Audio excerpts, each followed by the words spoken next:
Aló.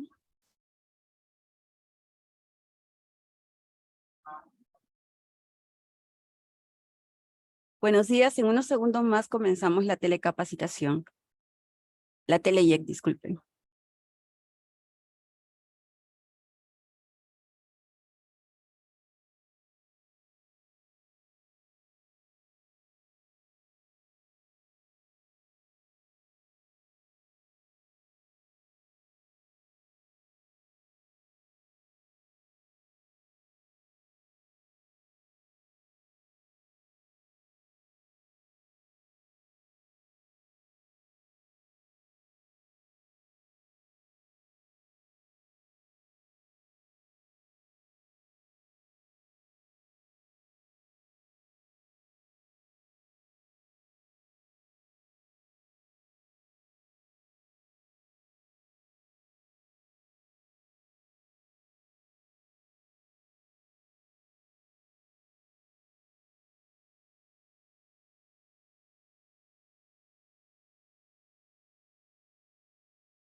Buenos días con todos.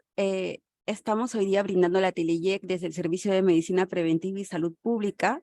El día de hoy el tema es Hablemos sobre la tuberculosis y tenemos el agrado de presentar al doctor José Cornejo García, neumólogo del Hospital Nacional Arzobispo Loaiza y además coordinador del programa de tuberculosis. Él cuenta con amplia experiencia en el campo y procedo a presentarlo, doctor. Muchas gracias por su presencia aquí. Muchas gracias por la consideración. Y bueno, primero, si me escuchan toser, estoy saliendo de un proceso respiratorio y a veces el hablar me estimula, así que disculpas por adelantado, por si ocurre. Muy bien, entonces me pidieron hablar sobre tuberculosis. La exposición está indicada pues, para el público en general. Entonces voy a intentar ser lo menos técnico posible, ¿no? Para que pueda ser entendido por todos los asistentes. Entonces empecemos. Un momento, por favor.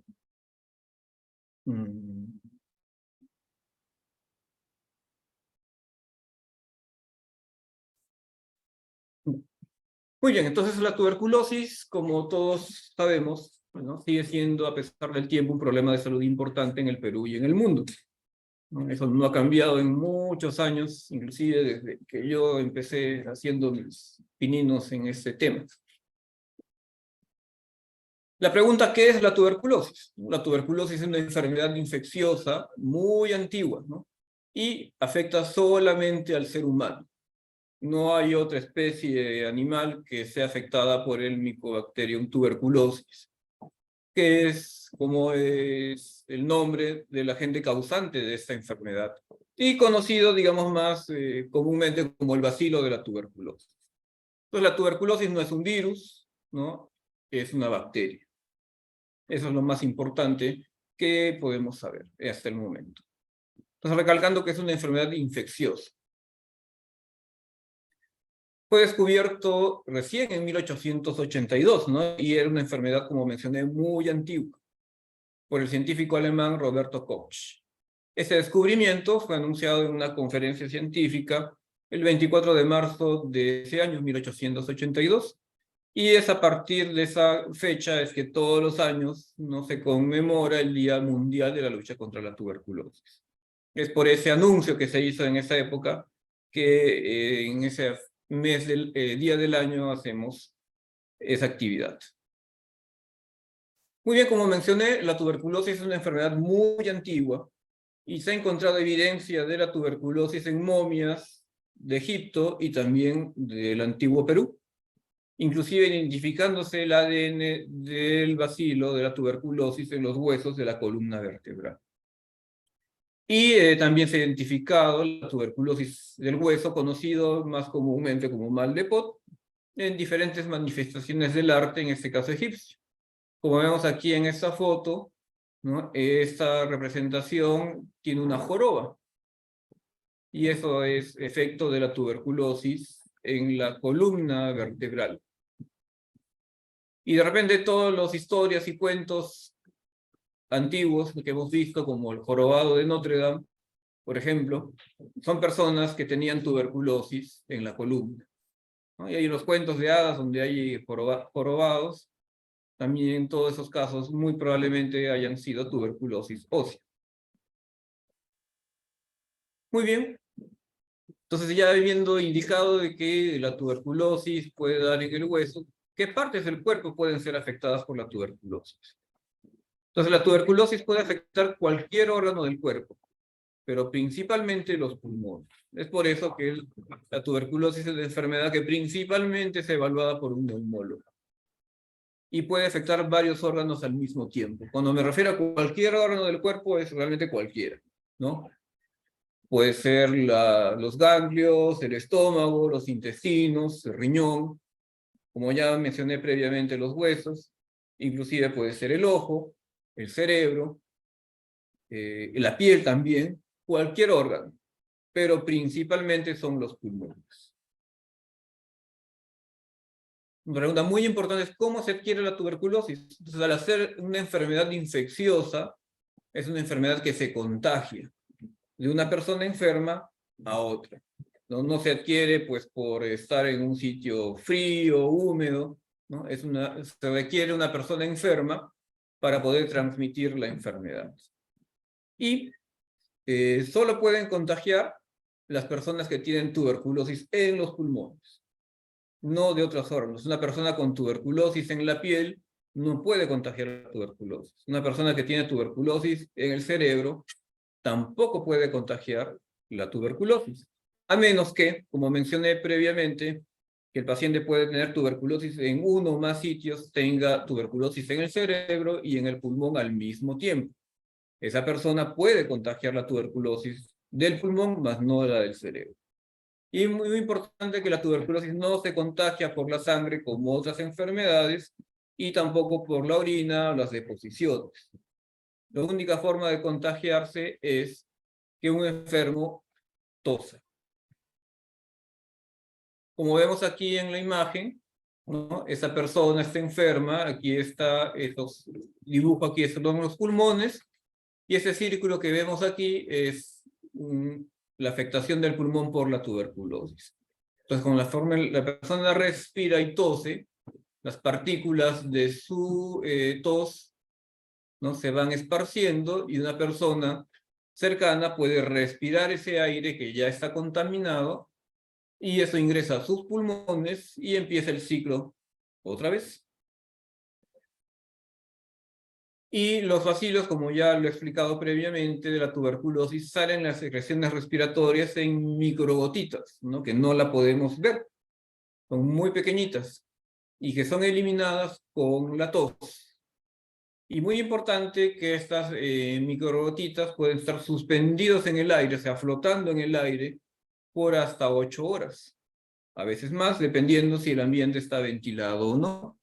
Entonces puede ser que una persona con tuberculosis esté en un ambiente, tosa en ese ambiente, se retire, ya no está la persona, pero las gotitas con la tuberculosis está flotando en el aire y entra una persona a ese ambiente, respira ese aire y se puede contagiar sin necesidad que el enfermo esté presente.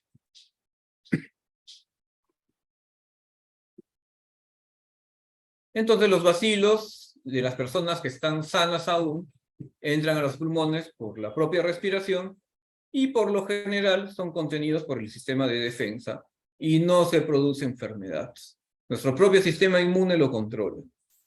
Sin embargo, en algunas ocasiones esos bacilos o alguno de ellos escapa del control inmune de nuestro propio cuerpo, entran en la sangre y van a otros órganos en donde podrían causar enfermedad. Es por eso que algunas personas pueden tener tuberculosis en el riñón o en la piel, nunca se han enfermado de los pulmones, nunca han tenido tuberculosis en el pulmón, pero sí tienen en el riñón o en la piel, y no quiere decir que se hayan contagiado de otra manera que no sea respirando. Entonces, el paciente tuvo que o el nuevo paciente tuvo que estar en contacto con un enfermo, respirar ese aire contaminado, en el pulmón no hizo la enfermedad, pero del pulmón pasa a la sangre y de ahí se distribuye a cualquier órgano de nuestro cuerpo, y en cualquiera de ellos podría ser enfermedad. Como vemos aquí, el paciente podría tener en los pulmones, aquí en los ganglios linfáticos, que son, ¿no?, los bultitos que pueden salir en el cuello, aquí en el hueso, que es la columna vertebral, y en los riñones, ¿no? Lo que en este gráfico puede ser en cualquier parte. Como les dije, puede ser en la piel, pueden ser en los ojos. No hay localización donde no pueda dar tuberculosis. Pero como recalco, de lejos, la principal localización son en los pulmones. Y siempre la pregunta, ¿no? ¿Qué tan contagiosa es la tuberculosis? La mayoría de personas piensa que es como se contagia con la facilidad de un resfrío o con la facilidad del COVID, por ejemplo, que es Sin embargo, la tuberculosis en el fondo no es tan contagiosa. El 70% de las personas que están cerca de un enfermo, cerca me refiero a que pueden vivir, trabajar o ser amistades que están muy cercanos bastantes horas del día, solamente, bueno, el 70% de esas personas no se va a contagiar, solamente el 30%, que es algo bastante bajo comparado con los cuadros virales, ¿no? Todos hemos sufrido un caso de una infección viral en casa y sabemos que se enferma uno y a la semana se enferma el otro y así progresivamente en un mes, de repente todos los miembros de la familia, todos se contagiaron de ese cuadro viral. Pero la tuberculosis no es así. Sí es contagiosa, pero no es tan contagiosa. Y de ese 30% que se contagió, solamente el 10% de ese 30% hace una enfermedad en forma rápida. De lo que se contagió, a las 4 semanas, un poco más, ya hace la enfermedad. La gran mayoría de personas, su sistema inmune lo contiene, como mencioné previamente, y de ese que es el 90%, de esos 90 personas que sí se contagiaron de la tuberculosis, pero no hicieron la enfermedad inmediatamente, porque su sistema inmune lo controla, un 5 a 10% hace tuberculosis posteriormente. ¿Cuánto posteriormente? Pueden ser meses, pueden ser años de años. Entonces, como mencioné, sí es una enfermedad contagiosa. Las personas pueden vivir sin ningún signo de enfermedad, sin estar enfermas por muchos años, a pesar de estar contagiados, y por algún motivo, a veces desconocido, o porque la persona está débil por algún motivo, ese bacilo de la tuberculosis se activa y ahí recién empieza a ser la enfermedad. Entonces es una particularidad muy distinta a la gran mayoría de enfermedades respiratorias, que uno se contagia y hace enfermedad pues a los pocos días, rapidito.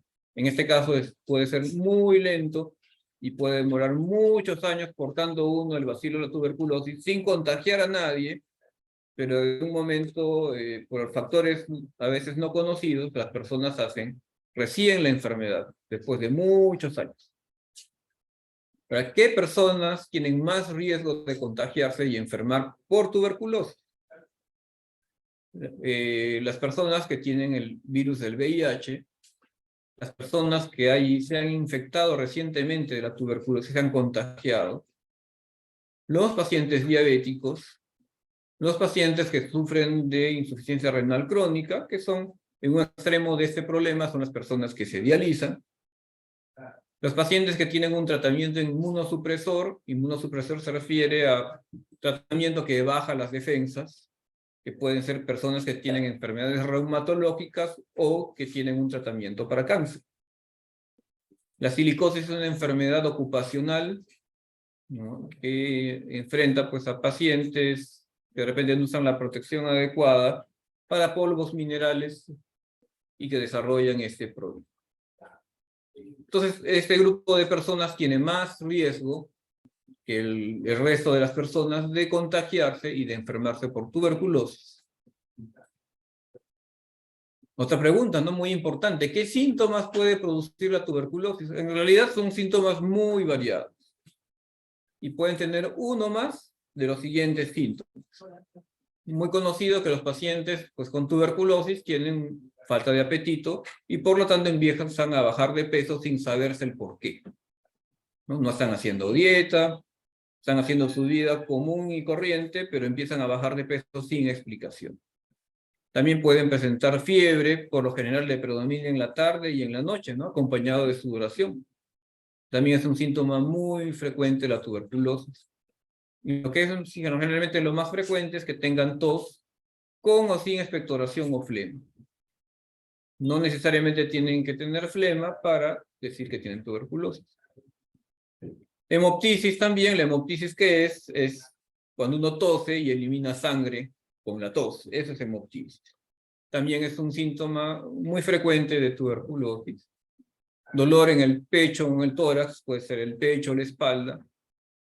Y la sensación de falta de aire, que también podría acompañar a uno de estos síntomas. No necesariamente el paciente tiene que tener toditos estos síntomas. Puede ser uno, pueden ser dos, pueden ser tres, puede ser cualquier combinación de estos síntomas. Ahora, todos esos síntomas que les he expuesto son síntomas inespecíficos. ¿Qué quiere decir inespecífico? Que puede ser cualquier otra enfermedad respiratoria podría producir estas molestias. Por ejemplo, un paciente con cáncer de pulmón también puede tener muchas de estas molestias. Un paciente que tiene fibrosis pulmonar también poder tener varias de estas molestias. Inclusive un paciente con asma. Un paciente con asma puede tener tos con o sin flema, ¿no? Y eso podría también ser tuberculosis. Entonces, por tener alguno de estos síntomas o una combinación de ellos, no quiere decir que sí o sí va a tener tuberculosis. Necesita una evaluación. Y como son inespecíficos, puede confundirse con cualquier enfermedad respiratoria. Y muy importante la tuberculosis, es una enfermedad lentamente evolutiva, como ya les expuse previamente. Y el paciente, una vez que empezó el bacilo de la tuberculosis a crecer dentro de su pulmón, el paciente puede demorarse semanas a meses en realizarse el diagnóstico, porque es lentamente evolutivo. A diferencia de una neumonía, yo empiezo a hacer una neumonía y en 2 o 3 días ya estoy grave, si es que no recibo el tratamiento adecuado. En cambio, en tuberculosis, pueden pasar semanas o meses porque el paciente de repente está bajando de peso y no se sabe por qué, no le toma mayor importancia, o de repente tiene una tos que puede confundir con un proceso alérgico, o como ahorita por el cambio de estación, que hay muchas personas, incluido aquí en el Loaiza, trabajadores que estamos tosiendo, incluido yo, y se puede confundir con que es por ese motivo, ¿no? O un dolor de tórax o de espalda que no le dan mayor importancia porque piensan que puede ser por la posición. Casi todo el mundo ya trabaja con una computadora, entonces la posición en el trabajar en la computadora podría explicar por qué le duele, o por un trabajo físico, un esfuerzo deportivo. Y muchas personas no consideran que esto es muy leve y no acuden a ninguna evaluación, pero podría ser la tuberculosis y esto va avanzando lentamente. Y entonces, ¿en quiénes vamos a sospechar de tuberculosis? Porque de alguno de los síntomas tenemos que agarrarnos para empezar a descartar. Entonces, lo que el programa de tuberculosis establece para una rápida captación, y eso principalmente focalizado en la tuberculosis del pulmón. ¿Por qué nos focalizamos en la tuberculosis del pulmón? Porque es la tuberculosis que contagia. Pues por eso más nos preocupa diagnosticar ese tipo de tuberculosis. Entonces, de todos los síntomas que les he mencionado, el más importante, desde el punto de vista de buscar nuevos pacientes, es tos con expectoración por más de 2 semanas. Como les dije, esto puede ser un paciente con una alergia, puede ser un paciente con asma, puede ser un paciente fumador, puede ser un paciente con fibrosis, inclusive con cáncer de pulmón, que no tienen nada que ver con la tuberculosis, y van a tener estos síntomas. Entonces, todas las personas que tosen con flema por más de 2 semanas deberían ser evaluados para buscar a ver si pueden tener tuberculosis. No quiere decir que sí o sí van a tener, Y es lo que dentro del programa de tuberculosis nosotros denominamos un sintomático respiratorio. Entonces, las personas con esas características son los que deberían hacerse una evaluación para determinar si tienen tuberculosis. Y si no tienen tuberculosis, pues se manejará el otro problema o cualquier otro problema que puedan tener. Entonces, ¿cómo se evalúa una persona que es sospechosa de tuberculosis? ¿Cómo hacemos el diagnóstico? Nuestra principal herramienta hasta el momento es hacer lo que denominamos baciloscopía o el BK de esputo. ¿Qué significa esto? Que vamos a enviar una muestra de la secreción respiratoria para que se haga el estudio, ¿no?, en el laboratorio. Entonces, ¿es de utilidad en quiénes? En quienes tienen expectoración o flema. Si alguien tiene una tos seca, entonces no va a ser muy útil que se haga esta prueba. Se piden como mínimo 2 muestras de esputo, en 2 momentos diferentes. Usualmente se piden 2 días distintos. Y la saliva, como mencioné, no sirve para el examen. Entonces, las personas que no tienen flema, es difícil que esta prueba no sea útil. De preferencia, ¿en qué momentos dejar la muestra? De preferencia en ayunas. ¿Por qué? Porque los restos de comida en nuestra cavidad oral pueden salir con nuestra flema y cuando esté eso evaluado en laboratorio invalida el resultado. Entonces, de preferencia en ayunas. Ahora, si uno tiene la capacidad de eliminar muestra en cualquier momento del día y es el momento en que está yendo a atenderse, sí, puede dejar su muestra, pero hay que lavarse la boca previamente, enjuagarse, o si es factible, pues cepillarse, para que no haya restos de comida en la muestra que uno vaya a dejar, porque como les dije, eso invalida. Y el hacerse esta prueba, por lo general, es algo rápido, porque puede salir si uno deja la muestra tempranito, podría salir al mismo día o al día siguiente.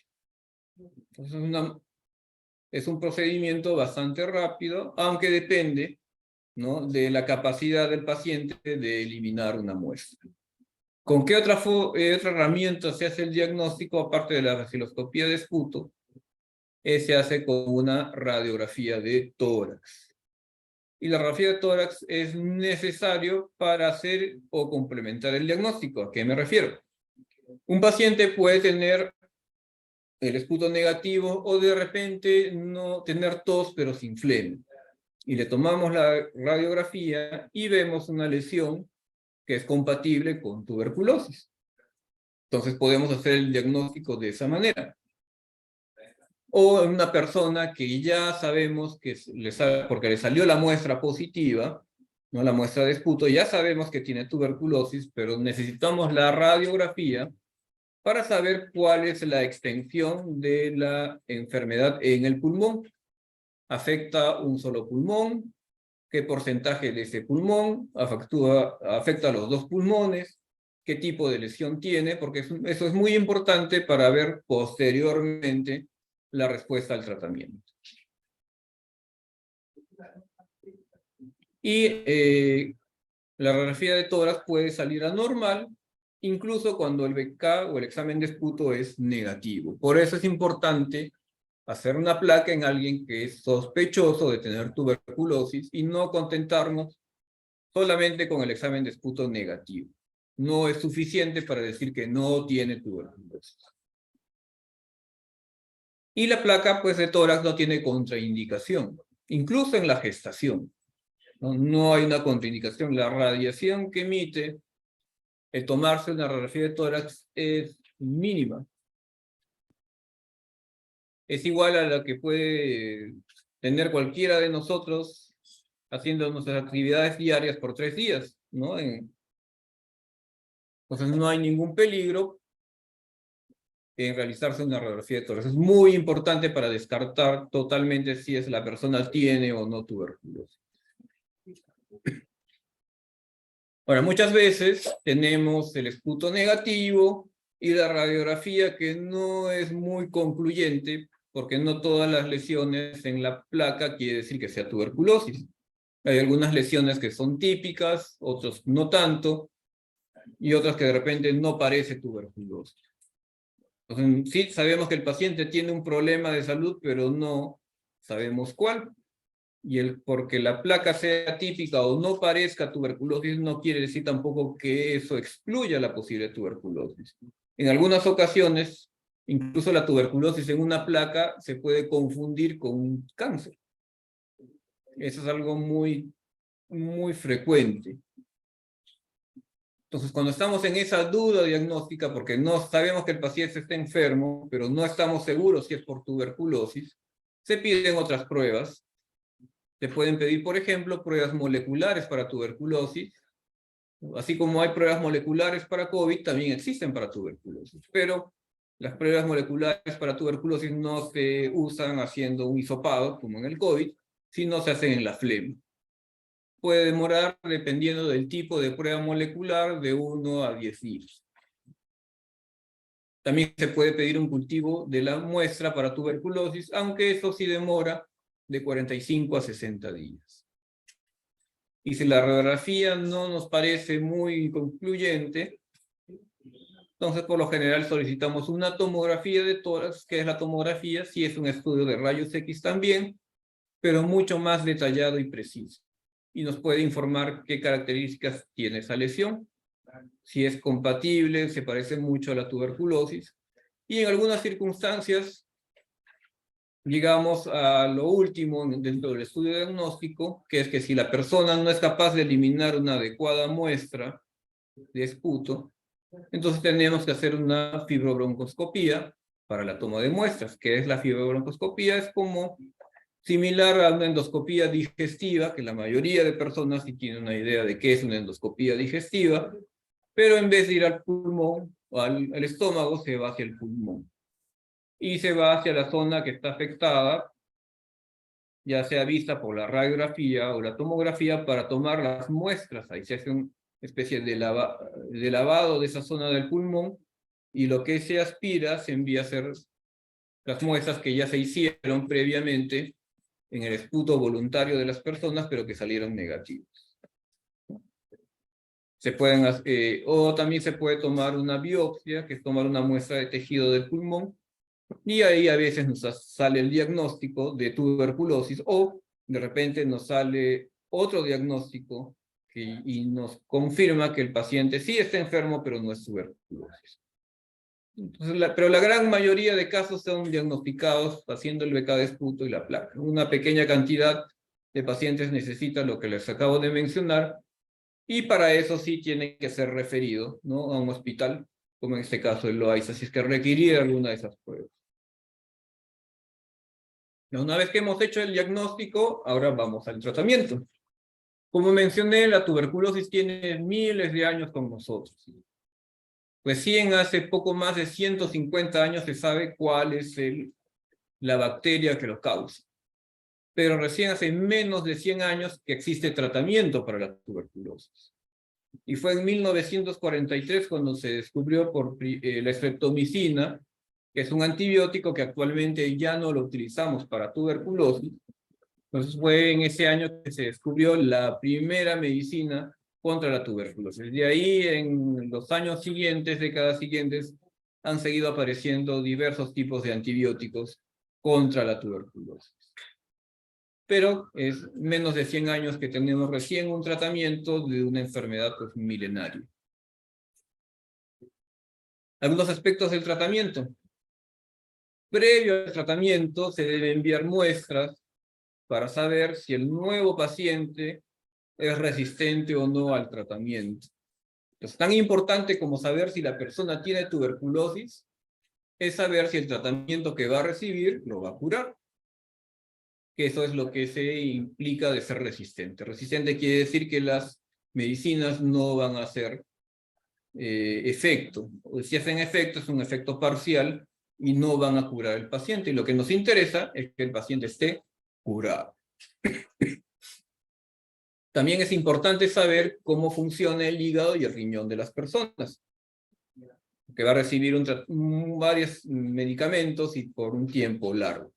Entonces, previo al ingreso a iniciar el tratamiento, los pacientes se les pide sus exámenes en sangre para saber la función del hígado y la función del riñón. También es importante saber si el paciente tiene VIH o diabetes. Muchas personas se diagnostican alguna de estas dos o las dos enfermedades cuando se les descubre la tuberculosis. No sabían que tenían ese problema. O de repente sí, pues ya lo sabían. ¿Y por qué me enfoco en esas dos enfermedades? Porque esas dos enfermedades son van a alterar la respuesta de nuestro sistema de defensa contra la tuberculosis. Entonces, para nosotros curarnos, o cualquier persona que se enferma de tuberculosis, aparte del tratamiento adecuado, necesita alimentarse, ¿no? Y que el sistema de defensa funcione bien. Entonces, esas dos enfermedades alteran el sistema de defensa y pueden hacer que las personas no respondan en la velocidad adecuada al tratamiento de tuberculosis. Por eso es importante saber si la persona tiene o no estos problemas antes de iniciar un tratamiento de tuberculosis. Y en las mujeres es necesario saber si están gestando, ¿no? Previo al inicio de un tratamiento de tuberculosis, por los posibles efectos que podría tener la medicina. Y lo que es importante sobre el tratamiento se recibe en el centro de salud o puesto de salud más cercano al domicilio actual del paciente. En los hospitales, por lo general, no dan tratamiento. En el hospital se puede diagnosticar, pero no se da un tratamiento. El tratamiento lo reciben, como mencioné, en el centro de salud o puesto de salud más cercano al domicilio actual, no el que figura en su DNI. Porque una persona puede tener un DNI, puede haberse mudado y no vivir en la dirección que figura en el DNI, ¿no? Lo que nos interesa es el domicilio actual y que el establecimiento de salud en el cual va a tomar, ellos van a verificar que realmente está viviendo en la dirección que la persona dé. Otro que se necesita del tratamiento es que el tratamiento se debe recibir supervisado en el centro de salud. No es que el tratamiento se le va a dar a los pacientes para que ellos lo tomen y después nos digan que lo han tomado. El tratamiento necesita ser supervisado, ¿no? Para asegurarnos que realmente lo han tomado. Y eso es importante para tratamientos de larga duración. Se recibe de lunes a sábado, incluidos los feriados.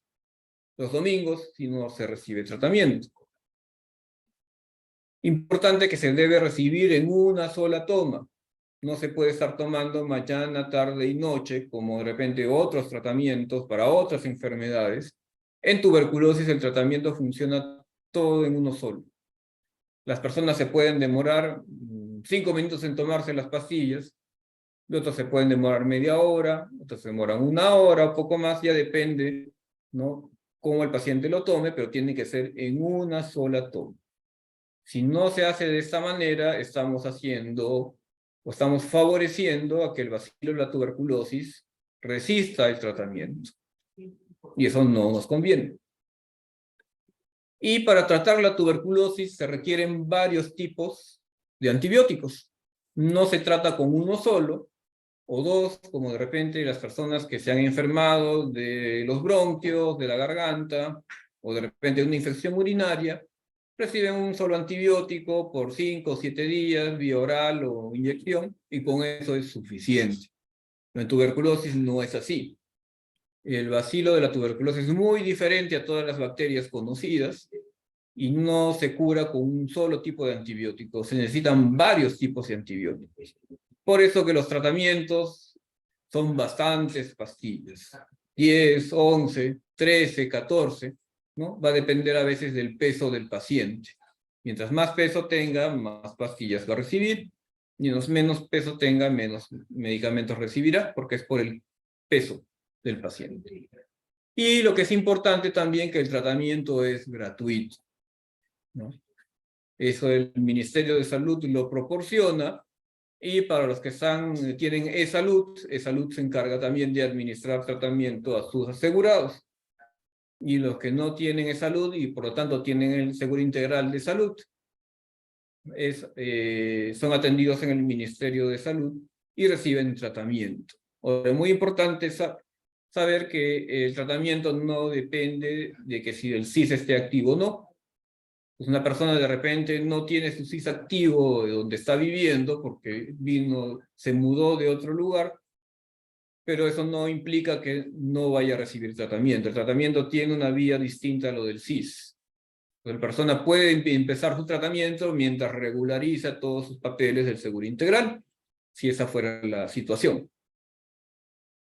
Y importante recalcar que el programa de tuberculosis lo que brinda es el tratamiento y el diagnóstico a través de las muestras de esputo, ¿no? Los exámenes en sangre o las radiografías no son cubiertos por el programa de tuberculosis.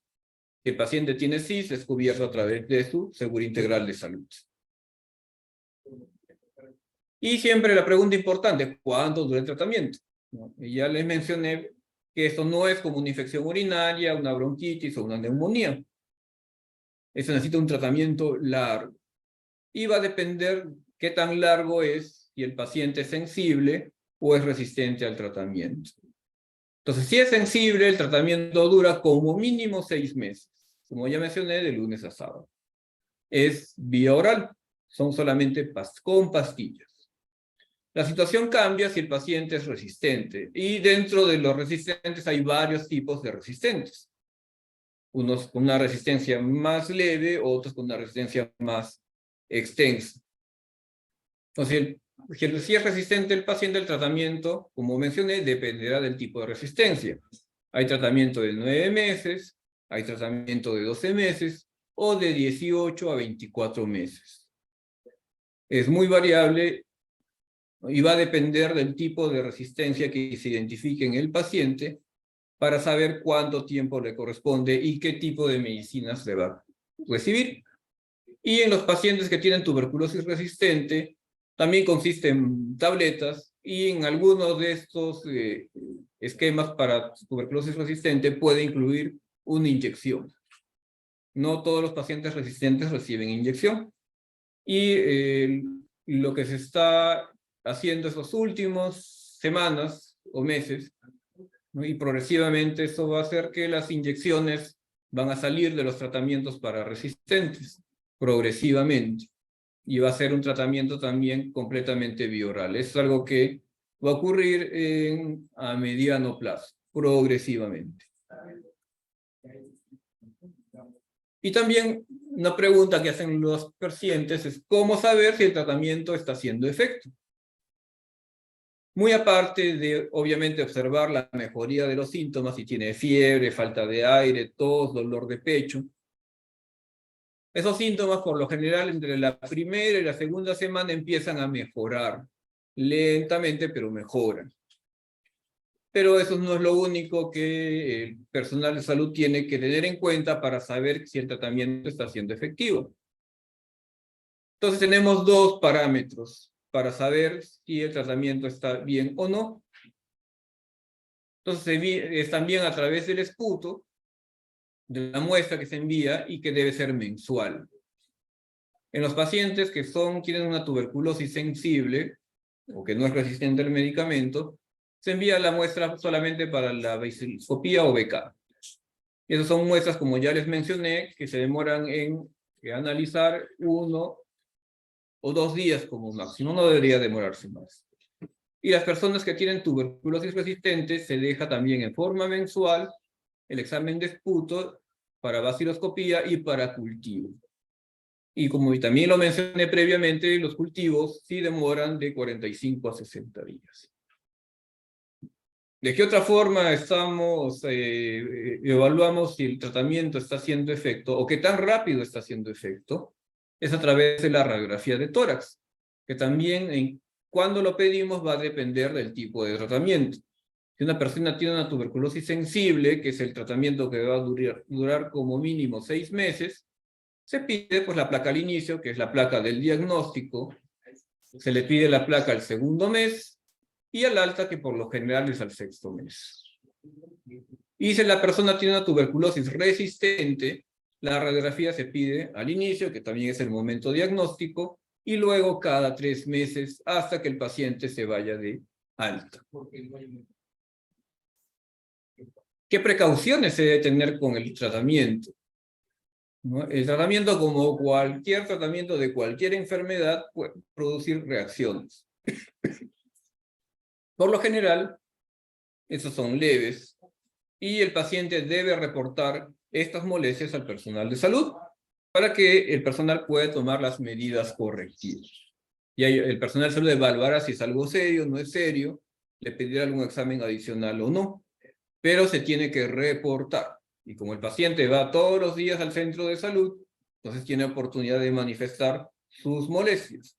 Y el personal de salud buscará la evaluación por el médico del establecimiento o, si es algo complejo, lo enviará pues, a un neumólogo para que defina cuál es la corrección que se debe hacer al tratamiento. Y muy importante que no hay contraindicación para la alimentación del paciente, a menos que el paciente tenga otras enfermedades. ¿A qué me refiero? Si es un diabético, pues tiene restricción de comidas, ¿no? De algunos tipos de comidas. Y si es una persona que sufre del corazón o es hipertensa, por lo general son personas que se les pide que coman sin o con poca sal. Pues si los pacientes no es diabético, ni tiene algún problema en el corazón, en el fondo no hay ninguna contraindicación. Puede comer cualquier tipo de alimento, y como alimento me estoy refiriendo a alimentación en la casa, no a que tomen pues galletitas, papitas Lays o cualquier otro dulce, a eso no me refiero con alimento. Y tiene que ser una alimentación variada, ¿no? Legumbres, papa, carne, cualquier tipo de carne, incluido pescado. ¿No? Por algún motivo hay el temor de comer pescado cuando uno está recientemente enfermo o inclusive cuando lo han operado, ¿no? Es una creencia muy general, pero no tiene ninguna relación con esto. Si el paciente le gusta comer pescado, que coma pescado. No hay ninguna contraindicación. No hay ninguna comida que lo vaya a sacar más rápido o que lo vaya a retrasar su curación. Tiene que ser variada, frutas, verduras. No hay ningún problema, a menos, como les dije, que tenga una indicación médica de no comer de diferentes tipos de alimentos porque tiene otra enfermedad. También es importante que si el paciente no toma el tratamiento como se indica, o no lo termina porque por algún motivo no lo hizo, esto puede provocar que el bacilo de la tuberculosis se haga más fuerte. Si el paciente no era resistente, ahora se convierte en resistente. Y si ya era resistente, ahora se hace más resistente. Entonces, ese es el peligro, que las personas empiecen a tomar como les da la gana o que no terminen su tratamiento. ¿Y qué medidas de prevención se deben tener? Pues porque por lo general las personas no viven solas, ¿no? Viven con otras personas. Entonces, los enfermos con tuberculosis deben usar en forma continua una mascarilla, como la que vemos aquí en la foto. No es necesario que sea una máscara pues, especial, como utilizaba el personal de salud durante el COVID. Eso no es necesario, simplemente una mascarilla como ven aquí, ¿no? Las quirúrgicas o de tela, mientras el paciente tenga la flema positiva. Los pacientes solamente con el BK insensibles o cultivos en los resistentes. Y el ambiente tiene que estar ventilado, lo más ventilado posible, para que no se concentren esas secreciones respiratorias. Y en lo posible, eso ya depender de cada realidad familiar, el paciente sería dable que tenga una habitación personal mientras esté con el esputo positivo. Para recalcar que la tuberculosis se contagia tosiendo, no hay otra forma de contagio. Por lo tanto, no es necesario o no se contagia por la comida, por los cubiertos y platos, ¿ya? Y no es necesario entonces que le separen sus cubiertos, sus platos, que los laven aparte. No se contagia con la ropa o sábanas. No es necesario que la ropa del paciente enfermo lo laven en un momento distinto que la ropa general. Por esa forma no se va a contagiar. Si el paciente va al baño, no es necesario que vayan y le echen pues, un desinfectante. Ese es en vano porque así no se contagia tosiendo. Y para evitar el contagio, el enfermo tiene que utilizar esa mascarilla. Ahora, cuando el paciente ya se convierte en negativo, aunque no está curado aún, ya no contagia. Por lo que podría estar en casa sin usar ya la mascarilla, puede regresar a estudiar o a trabajar en forma presencial. El personal de salud, los médicos o neumólogos que también nos enfermamos de tuberculosis, no es que vamos a estar parados 6 meses, 1 año o 2 años, simplemente estamos con la muestra de esputo negativo y regresamos a trabajar sin el riesgo, ya no hay riesgo de contagiar a nuestros compañeros de trabajo o a los pacientes. También una pregunta muy importante, ¿no? ¿Cuándo hacer actividad física? Si el paciente ya no contagia, entonces puede hacer actividades físicas o deportivas, ¿no? Puede ir a jugar su fulbito, puede ir a un gimnasio si es lo que gusta. Ya la cantidad de ejercicio va a depender de su capacidad física, pero no habría una contraindicación médica, ¿no? El que no haga nada o que haga un montón de deporte no va a hacer que se cure mejor o peor de la tuberculosis. El que se cure va a depender que se alimente bien y que tome el tratamiento adecuado en la forma adecuada. De eso va a depender que se cure. Otras medidas de prevención: si todas las personas que vivan, trabajen o estén cerca continuamente con el paciente, y cerca continuamente puede ser su enamorado, un amigo muy cercano, deben ser evaluadas continuamente para la búsqueda de nuevos casos de tuberculosis. Recuerden que les mencioné que la tuberculosis se puede estar avanzando lentamente y las personas no se dan cuenta. Y esa evaluación de esas personas debe incluir la radiografía de tórax y el examen de esputo en los que tienen tos y flema. Y deben ser evaluados así no tengan síntomas, porque muchas veces los familiares de un enfermo no quieren ir porque dicen: yo soy sano, yo soy deportista, yo estudio, trabajo, hago de todo, cargo un montón de peso y no me siento sano. Eso, el que se sienta uno sano no quiere decir que no pueda tener una tuberculosis que está avanzando. Y eso nos podemos dar cuenta en una radiografía, una placa, ¿no? Y eso ya es tuberculosis, a pesar que la persona todavía no sienta síntomas. Entonces, finalmente, como conclusiones, la tuberculosis, recalcando, es una enfermedad infecciosa, no se hereda, ¿no? Es infecciosa. Afecta principalmente a los pulmones y se contagia por la tos, solamente por la tos. Las personas que tienen tos y expectoración por 2 semanas o más deben acudir a una consulta médica para ser evaluados.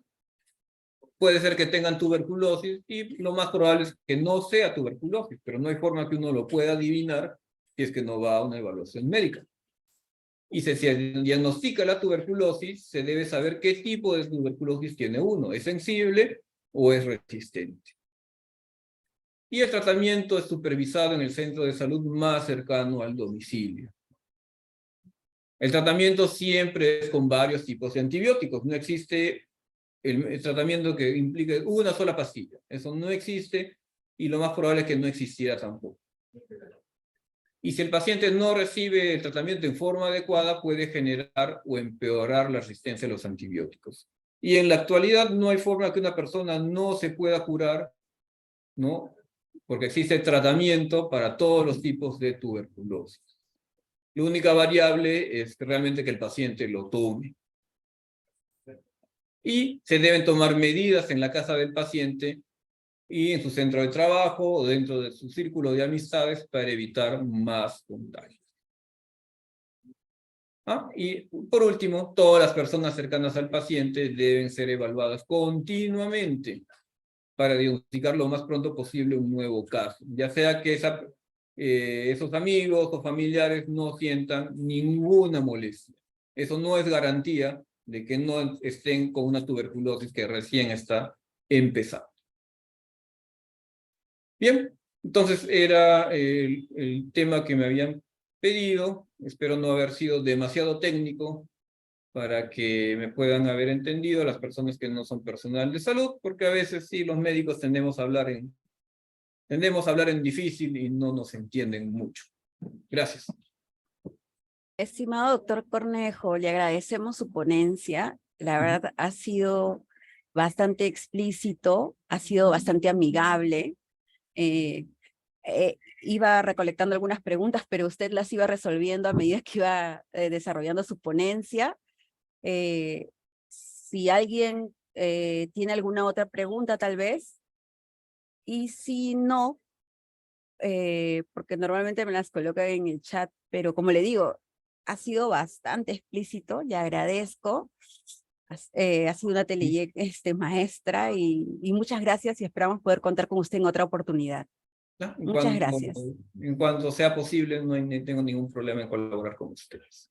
Ok, Ok. muchas gracias a todos entonces por haber participado en la Teleyec y buenas tardes.